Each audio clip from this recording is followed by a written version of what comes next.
تاریخ یونان باستان صرفاً داستان یک کشور نیست بلکه روایت ایدهای است که از نابودی سر باز زد. برای درک عظمت دستاوردهای این مردمان ابتدا باید به زمانی نگاه کنیم که واقعیت و اسطوره از هم جدا نبودند. پیش از فیلسوفان و جنرالهای بزرگ دریای ایجه تحت سلطه و تمدن مینوسی در جزیره کرد بود. آنها اربابان دریا، سازندگان هزارتوها و کاخهای بدون دیوار مانند کنوسوس بودند، جایی که افسانه ها میگویند مینوتور در سایه ها کمین کرده بود. اما حدود سال 1450 پیش از میلاد این فرهنگ پیش رفته توسط جنگجویان میسنی مردانی که سرچشمه افسانه های امروزی ما شدند جذب شد، لایق کنید، مشترک شوید و به اشتراک بگذارید. شروع مکنین میسنی ها یونانیان اثر برنز بودند، سازندگان دجهایی و دیوارهای سیکلوپی که به این دلیل نامیده شدند که گمان میرفت تنها سیکلوپ ها میتوانند سنگهای به آن بزرگی را جابجا کنند و قهرمانان جنگ معروف تروا.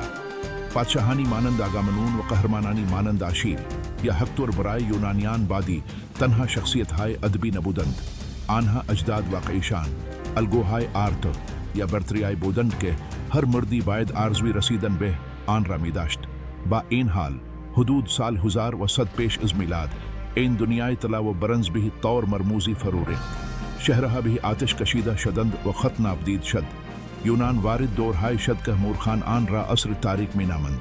یونان برای 400 سال دنیایی از چوپانان و روستاهای کوچکی بود که درمیان ویرانه های کاخهای زندگی می کردند که دیگر نمی دانستند چگونه بسازند. اما در تاریکی فرهنگ از طریق کلام زنده ماند. آیدها شاعران دورهگرد از روستایی به روستای دیگر سفر می کردند و دلاوری های قهرمانان تروارا می خواندند. طبق سنتها در این دوره بود که شاعری کوربهی نام هومر، ایلیاد و ادیسه را سرود. این متون صرفاً سرگرمی نبودند، آنها بهی پایه و اساس آموزش یونانی تبدیل شدند. در آنها آموزش داده می شد که زندگی مبارزهای برای افتخار است و اگرچه سرنوشت بیرهم است، انسان میتواند از طریق اعمال خود به جاودانگی دست یابد. حدود قرن هشتم پیش از میلاد یونان با انرژی دوباره از خواب بیدار شد. جمعیت رشد کرد و کمبود زمین های حاصل خیز یونانیان را مجبور کرد به دریا بزنند و مستعمراتی را از سواحل دریای سیاه تا جنوب ایتالیا و اسپانیا تأسیس کنند. در این زمان بود که واحد سیاسی بنیادین یونان متولد شد، پولیس یا دولت شهر. به دلیل جغرافیای کوهستانی کشور هر دره و هر جزیره هویت مستقل خود را توسعه داد. آتن، اسپارت، کورنت و تبنه استانهای یک پادشاهی بودند. آنها دولتهای مستقلی با قوانین، ارتشها و تقویمهای خاص خود بودند. برای حفظ صلح میان این شهرها که همیشه در حال رقابت بودند، یونانیان نهادهایی را ایجاد کردند که هویت مشترک آنها را جشن می‌گرفت. و مهمترین آنها بازیهای المپیک بود که برای اولین بار در سال 776 پیش از میلاد به افتخار زئوس برگزار شد. در طول بازیها تمام جنگها باید تحت یک آتش بس مقدس متوقف می شد. مهم نبود که از قدام پولیس می آمدید. اگر یونانی صحبت می کردید و خدایان المپرا می پرستیدید، بخشی از خلاصه بودید. غرور یونانی بودن بر اساس زبان و رد بربرها بود. کلمه های که برای توصیف همو کسانی که به زبان آنها صحبت نمی کردند و به گفته آنها صداهای شبیه بار بار تولید می کردند استفاده می شد.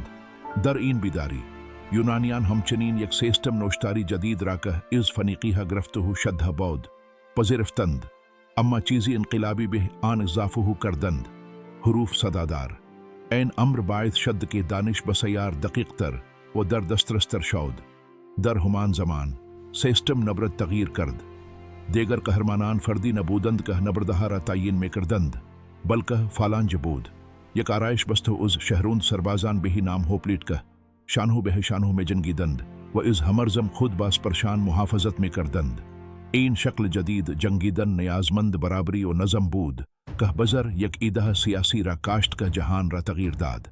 اگر همه مردان در میدان نبرد برابر هستند، چرا نباید در حکومت شهر نیز برابر باشند؟ یونان برای آزمایش اجتماعی بزرگ خود آماده بود.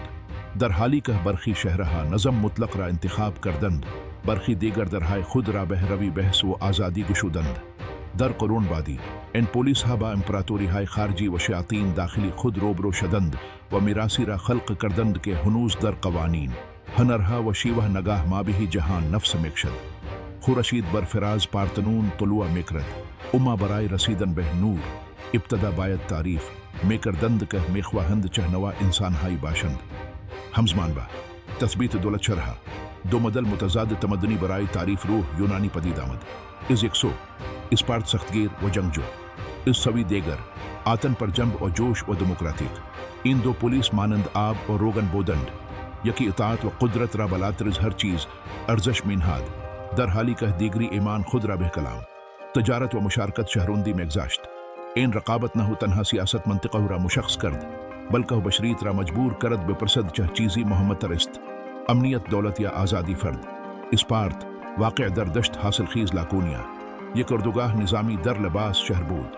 پس از شورش خونین بردگان کشاورزی خود هیلتها اسپارتوها تصمیم گرفتند که برای بقا باید به بهترین جنگجویان جهان تبدیل شوند تحت قوانین لیکورگوس آگوگ تأسیس شد یک سیستم آموزشی وحشیانه در 7 سالگی پسران از مادرانشان جدا شده و به دولت تحویل داده میشدند به آنها آموزش داده میشد که گرسنگی سرما و درد را تحمل کنند آنها تشویق میشدند که برای تیز کردن هوش خود غذا بچدند اما اگر به دلیل کودن بودن دستگیر میشدند شلاق میخوردند هدف تشکیل افراد نبود بلکه تشکیل سلولهای یک ارگانیسم تخریب ناپذیر فالانج بود حتی زنان اسپارتی از آزادی و آموزش فیزیکی غیرمعمولی برخوردار بودند تا بدنهای قوی آنها فرزندان نیرومندی به دنیا آورند در قطب مخالف آتن قرار داشت در حالی که اسپارت خود را به روی جهان میبسد آتن به دریا نگاه میکرد در اوایل قرن ششم پیش از میلاد شهر به دلیل بدهی کشاورزان در آستان و جنگ داخلی بود با این حال آتنیها به جای پناه بردن به استبداد دائمی به مصلحانی مانند سولون و بعدها کلیستنس اعتماد کردند کلیستنس قدم انقلابی را برداشت جمعیت را به ناحیه های تقسیم کرد که ثروتمندان و فقرا را با هم مخلوط میکرد و آنها را مجبور به همکاری منمود انگونه دموکراتیا حکومت دموس یا مردم متولد شد در آتن هر شهروند مرد صرف نظر از ثروت حق داشت در مجمع صحبت کند و به صورت قرهکشی برای مناصب دولتی انتخاب شد کلام لوگوس به قدرتمندترین سلاح شهر تبدیل شد زندگی روزمره و این تفاوتها را مناقص میکرد در اسپارت سکه آهنی سنگین بود و خارج از مرزهای آن فاقد ارزش بود تا از طمع جلوگیری شد و وعده های غذایی جمعی بود که اغلب شامل یک آبگوشت سیاه بود که یونانیان دیگر آن را غیر قابل خوردن میدانستند در آتن آگورا قانون تجارت بود بازرگانان از سراسر مدیترانه و دوی پارچه و برده می آوردند در حالی که در رواقها فیلسوفان شروع به زیر سوال بردن قوانین طبیعت میکردند با این حال هر دو شهر یک پایه تاریک مشترک داشتند رفاه آنها به کار برده و زنان وابسته بود و حتی در دموکراسی آتن زنان فاقد حقوق سیاسی بودند و در گنهسیون بخش زنان محبوس زندگی میکردند با وجود و تفاوت هایشان این دو قدرت خود را نگهبانان هلاس میدانستند اسپارتوها سپر یونان در خشکی و آتنیها شمشیر آن در دریا میشدند چیزی که هیچ اقدامی از آنها گمان نمی بردند این بود که بزرگترین آزمونشان از یک رقابت داخلی نخواهد آمد بلکه از یک امپراتوری عظیم خواهد آمد که از شرق می آمد پارسیان صاحبان تقریبا تمام جهان شناخته شده چشمان خود را به آن شهرهای کوچک و پر سر و صدا دوخته بودند که جرأت به چالش کشیدن شاهان را داشتند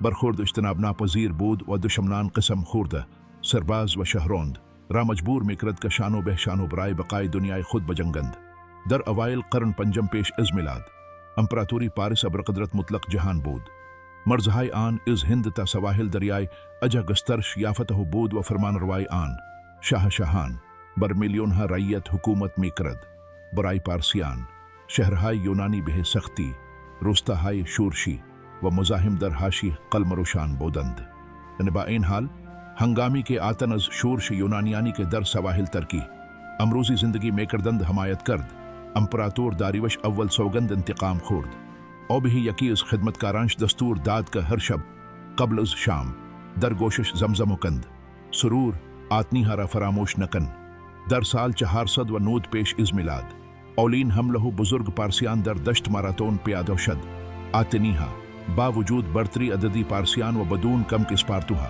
که درمیانه یک جشنواره مذهبی بودند تصمیمی جسوران ہو گرفتند بہی سوی صفوف پارسیان حملو کردند برخورد فالانج ہوپلیٹ با سپرهای برنزی و نیزهای بلندشان برای پیاد هنزام سبق پارسی ویرانگر بود.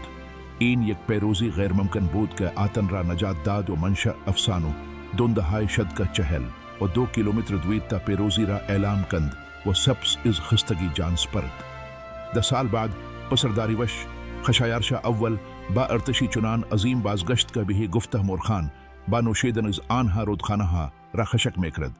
این بار یونانیان در یک اتحاد نومیدانه متحد شدند. نقطه ملاقات با سرنوشت گذرگاه ترموپیل دروازه های گرم بود. در آنجا پادشاه اسپارتی لیونیداس به فرماندهی تنها 300 اسپارتی و چند هزار متحد راه ارتش پارس را برای سه روز مسدود کرد. هنگامی که یک خائن راهی برای دور زدن آنها را فاش کرد. لیونیداس و مردانش تصمیم گرفتند تا پایان بمانند. آنها برای پیروزی نمی جنگیدند بلکه برای زمان لازم برای آماده شدن یونان می جنگیدند. فداکاری آنها به نماد ابدی مقاومت در برابر استبداد تبدیل شد. در حالی که ترموپیل سقوط میکرد و آتن توسط پارسیان تخلی و سوزانده میشد سرنوشت تمدن به دریا منتقل شد. در تنگا سالامیس تمیستوکل جنرال آتنی ناوگان گلپیکر پارس را به یک کانال باریک کشاند که در آن کشتی های بزرگتر آنها نمیتوانستند مانور دهند. تریرمهای یونانی کشتی های سریاباس ردیف پارو و یک سرنیزه برنزی در کمان با اجلا حملو کردند و ناوگان خشایارشا را در مقابل چشمان و هشتزده امپراتور از تختش در یک تپه غرق کردند. این مهمترین پیروزی تکنولوژیکی و تاکتیکی دوران باستان بود. بدون سالامیس دموکراسی و فلسفه یونانی پیش از شکوفایی مهومش دند. جنگ 1 سال بعد در نبردهای پیلاته و میکالهو به طور قطعی پایان یافت جایی که یونانیان نشان دادند که یک مرد آزاد که برای خانهاش می جنگد برتر از رایتی است که مجبور به جنگیدن برای یک پادشاه است. جنگ های مدنه تنها یونان را نجات داد بلکه به آن یک اعتماد به نفس فزاینده بخشید. آتن به وجه به عنوان رهبر یک لیک دریایی جدید ظهور کرد و از قدرت خود برای ورود به دورهای از شکوه هنری سیاسی و علمی استفاده کرد که جهان هرگز ندیده بود. با این حال این موفقیت همچنین سایه های تکبر و حسادت را بیدار کرد و صحنو را برای یک تراجدی داخلی آماد و ساخت که تقریبا همو آنچه را که نجات داده بودند نابود کرد. پس از پیروزی بر پارسیان آتن به مرکز فرهنگی و سیاسی جهان مدیترانو تبدیل شد.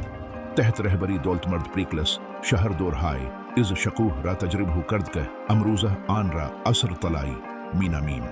پریکلس نه تنها یک سخنور درخشان بود بلکه یک رویه پرداز بود که اعتقاد داشت آتن باید یک بنای زنده از توانایی انسان باشد. با گنجینا لیک دلوس یک اتحاد دریایی که در ابتدا برای دفاع ایجاد شده بود. پریکلس جاه طلبانه ترین پروژه ساخت و ساز دوران باستان را تأمین مالی کرد. بازسازی اکروپولیس کبا پارتنون معبدی اختصاص داده شده به آتنا کا کمال ریاضی و هماهنگی زیبایی شناختی را تجسم میں بخشید تاجگذاری شد لایق کنید مشترک شوید و به اشتراک بگذارید. در این محیط آزادی و ثروت اندیش و بشری یک جهش تکاملی داشت. یونانیان از میثوس به لوگوس اسطوره به عقل گذار کردند. آنها دیگر قانع نبودند که رعد و برق را به عنوان خشم زئوس توضیح دهند. آنها به دنبال علل طبیعی بودند. این تولد فلسفه به شکلی است که ما میشناسیم. در میدانهای آتن مردی به نام سقراط شروع به تغییر همو چیز کرد. برخلاف حکیمان قبلی سقراط ادعای داشتن همو پاسخه را نداشت. روش او بر اساس پرسیدن سوالات مداوم بود تا مردم را مجبور به فکر کردن برای خود و بررسی زندگی خود کند. جمله معروف او من فقط میدانم که هیچ نمیدانم.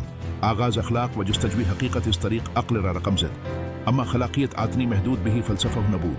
تئاتر به ابزاری برای آموزش مدنی و تخلیه عاطفی تبدیل شد. هزاران شهروند در تئاترهای سنگی گرد هم میآمدند تا تراژدیهای سوفوکل، اوریپید و آیسخولوس یا کمدیهای هجوآمیز آریستوفانس را ببینند.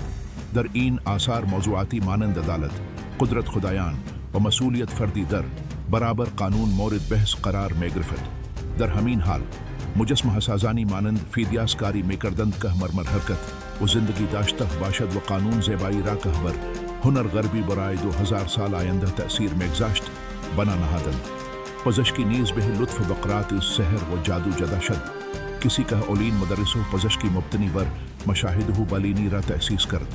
سوگند بقرات که هنوز هم توسط پزشکان سراسر جهان ادا میشود. در این دوره ازدقت فکری متولد شد. در همان زمان هرودوت و توسیدید تاریخ را اختراع کردند و داستانهای قهرمانان خارق العاده را کنار گذاشتند تا وقایع واقعی. الى الجنگها و اشتباهات سیاستمداران را با چشمی انتقادی و علمی تحلیل کنند. آتن به گفته خود پریکلس مکتب هلاس بود. با این حال این درخشش هزینه‌های داشت. برای تأمین مالی دموکراسی و بناهای خود آتن با متحدان خود در لیگ دلوس به طور فزاینده‌های امپریالیستی و متکبر شد. کسانی که قبلا شرکای آزاد بودند اکنون به عنوان رایایی که خراج می پرداختند رفتار میشدند. این نگرش شروع به ایجاد ترس عمیق در بقیه یونان کرد. به ویژه در اسپارت که با وحشت می دید چگونه قدرت دریایی و تجاری آتن تهدید میکند که بر همه چیز مسلط شد. تعادلی که یونان را از پارسیان نجات داده بود شکسته شده بود و سایه یک جنگ داخلی تمام ایار شروع به پوشاندن افق می کرد. آنچه به عنوان دورهای از شکوه بی سابقه آغاز شد در نهایت به یکی از تاریک ترین تراژدیهای تاریخ باستان تبدیل شد. در سال 430 و یک پیش از میلاد تنشن باشته شده بین امپریالیسم دموکراتیک آتن و لیگارشی نظامی اسپارت در جنگ پلوپونز منفجر شد. این یک درگیری کوتاه نبود. این یک جنگ داخلی تمام ایار بود که 20 و 7 سال طول کشید و تا آخرین منابع پولیس های یونانی را از بین برد. دنیای یونانی به دو بلوک آشتی ناپذیر تقسیم شد. لیگ دلوس به رهبری ناوگان آتن و لیگ پلوپونز به رهبری پیاد نظام اسپارت. توسیدید مورخی که در این جنگ زندگی و مبارزه کرد آن را به عنوان رویدادی توصیف کرد که رنجی را به ارمغان آورد که هرگز پیش از این در یونان در یک دوره زمانی مشابه دیده نشده بود.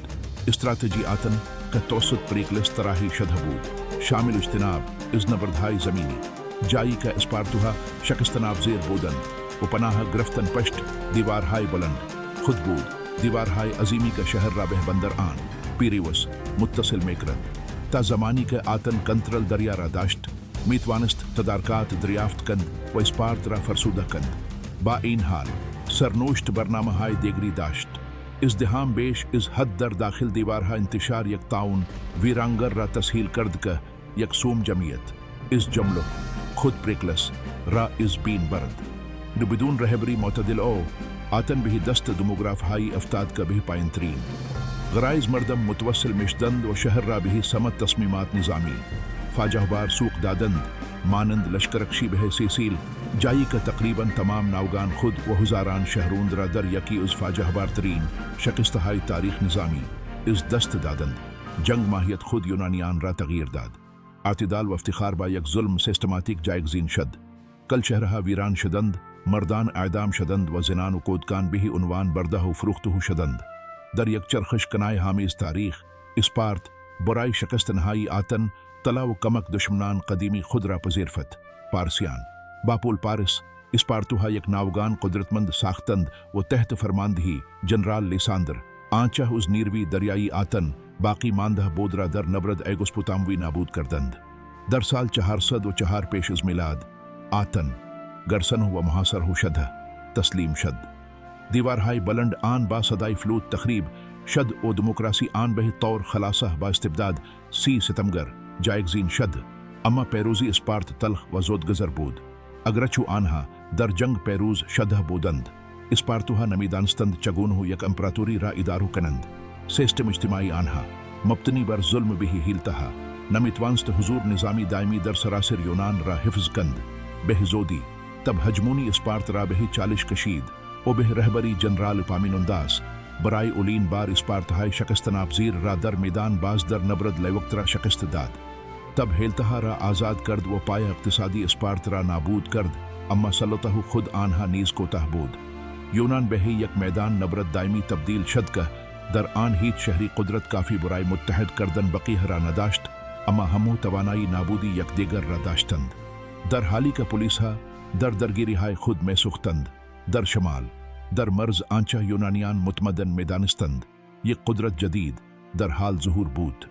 تا مقدونی کہ قبلاً بھی عنوان منطق ہائے اس بربرہا کا با لہجہائے عجیب صحبت میں کردند دیدہ میں شد توسط پادشاہ فیلیپ دوم متحول شد فیلیپ کا جوانی خود را بھی عنوان گروگان در تب گزران دہ بود تمام تاکتیک ہائے نظامی یونانی را یاد گرفت و آنہا را کامل کرد او فالانج مقدونی را ایجاد کرد کہ مجہز بہ ساریسا یک نیزہ شش متری بود کہ دیوار سپری سنتی را بی فائدہ میں کرد فیلیپ اس ضعف و تفرق و شہرہائے جنوب برائے پیشروی بی وقفہ و استفادہ کرد در نبرد کرونا در سال 338 پیش از میلاد نیروہائی ترکیبی آتن و تب در ہم کو بیدہ شدند برائے اولین بار در تاریخ یونان متحد شد اما دیگر نہ با بحث دموکراتیک بلکہ با مشت آہنین یک پادشاہ مقدونی اثر دولت شہر مستقل بھی پایان رسید ہو بود و سہنہ ہو را برائے پسر فیلیپ آماد ہو مکرت تا نام یونان راتا مرزہائی زمین برساند اسکوت دولت شہرہ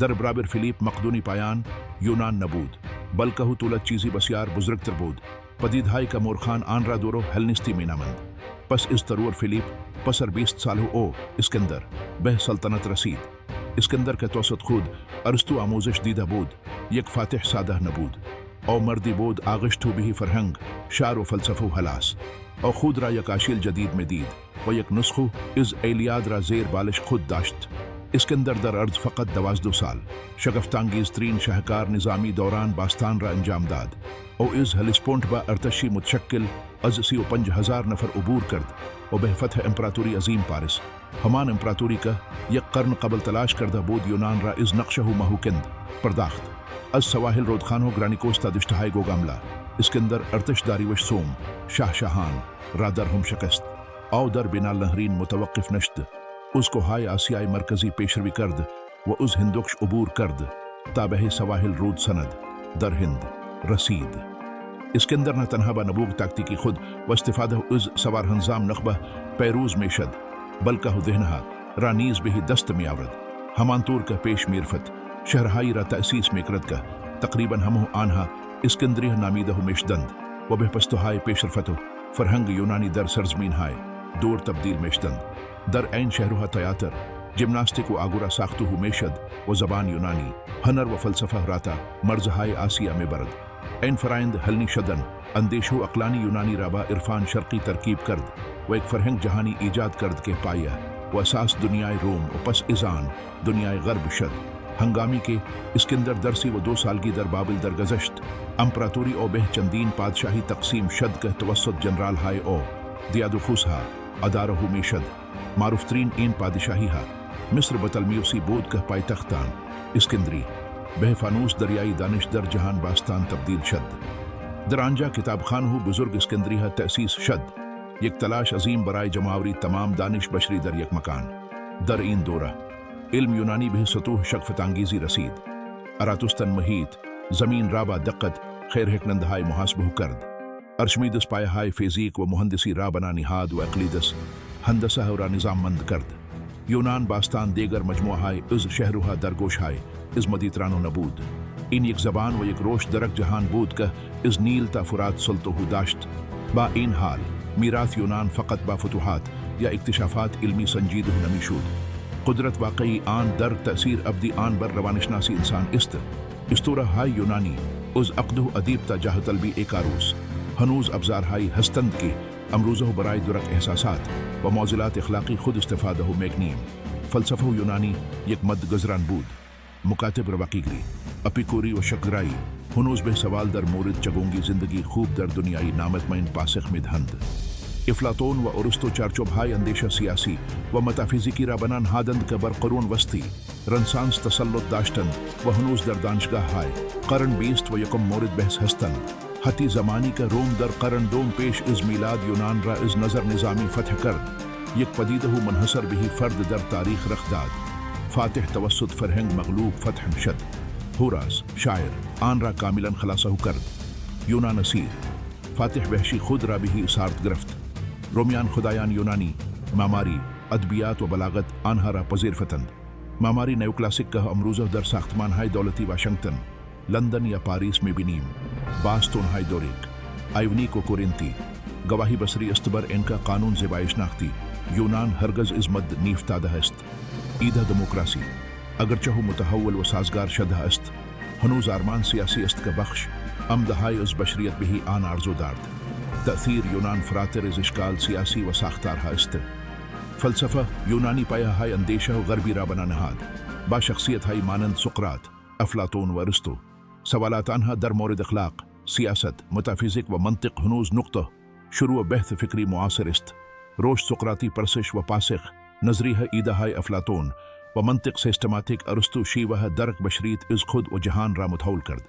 این میراث فلسفی، رنسانس و روشنگری را تغذیه کرد و برای درک علم مدرن و اومانیسم ضروری است. علاوه بر این، اساطیر یونانی با خدایان دمدمی، قهرمانان تراژیک و حیولاهای بهی یاد ماندنی، بهی یک منبع بیپایان الهام برای هنر، ادبیات و تئاتر در طول قرون تبدیل شد.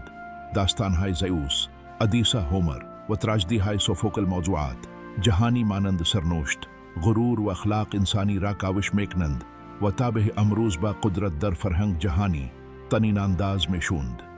یونان باستان نه تنها بناهای سنگی را برای ما به ارث گذاشت، بلکه یک قطب‌نمای اخلاقی و روش جدیدی برای درک وجود خود تحت حداکثر پروتاگوراس به ما داد. انسان معیار همو چیز است. این جمله که ساده به نظر میرسد یک انفجار انقلابی در تاریخ اندیشه بود، زیرا مرکز جهان را از حوزهای غیر قابل درک خدایان به ظرفیت تحلیلی انسان منتقل کرد. از این تغییر الگو مفهوم شهروندی متولد شد. ایده رادیکال که یک فرد تنها یک رایت از یک ستمگر نیست، بلکه یک قطاع حیاتی از پولیس است که حق و وظیفه مشارکت در بحث عمومی را دارد.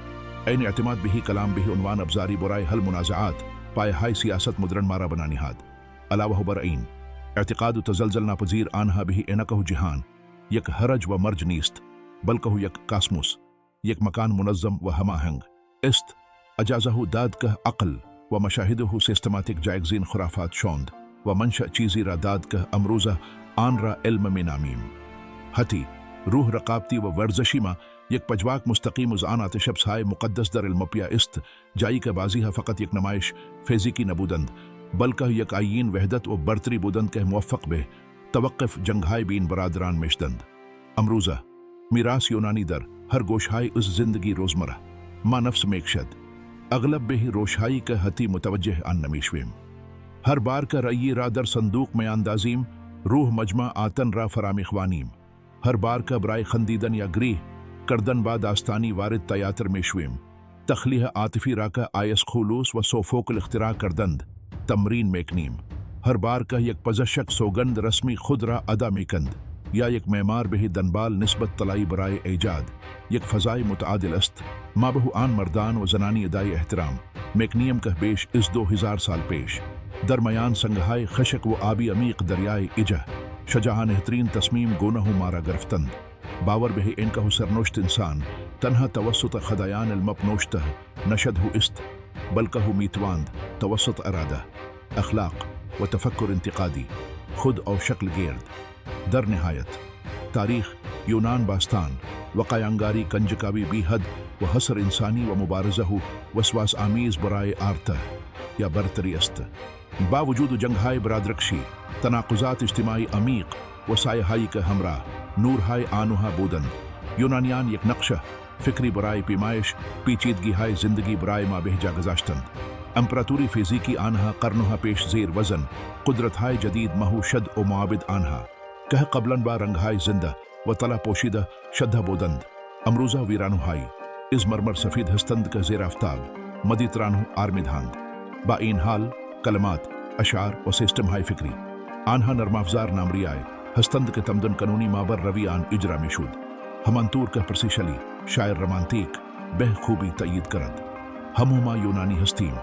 قوانین ما از عدالت آنها الهام میگیرند، ادبیات ما از حماسوهای آنها مینوشد و هنرهای ما ریشه خود را در جستجوی زیبایی مطلق آنها میابند.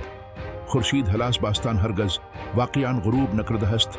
نور آن همچنان راه عقل و آزادی را در دنیای روشن میکند که امروز بیش از هر زمان دیگری نیاز دارد به عقب نگاه کندتا در سهای کرامت و خرد را که در آن گوشه کوچک جهان متولد شدند و جرأت کردند برای خود فکر کنند به یاد آورد. لایق کنید، مشترک شوید و به اشتراک بگذارید تا دفعه بعد.